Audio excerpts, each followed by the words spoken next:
no change happens without risk taking. And that's uncomfortable, you know. It's not something you learn in school, maybe a little bit. You know, so one piece of advice, in fact, I'll share it here, is you got to be willing to try things on that you're uncomfortable with, that you have no experience doing.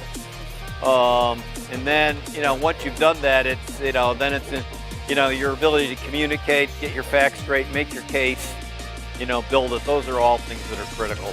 The skill you need to have is the ability to influence people.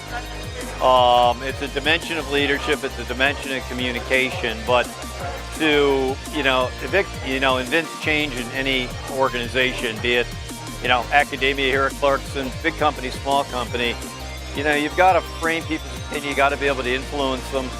To do that, you have to have your own personal confidence, and your managers need to have confidence in you. And I think that's the confidence you earn in your early years in business. You know, I think Clarkson does two things uniquely well. People leave here ready to work. That's it, first and foremost. They are technically ready to work. And my experience in talking with people, they're above average high contributors early on in their careers. So, you know, I think those are the two attributes. You know, technically checked out, critical thinking, problem solving, they've got those boxes checked.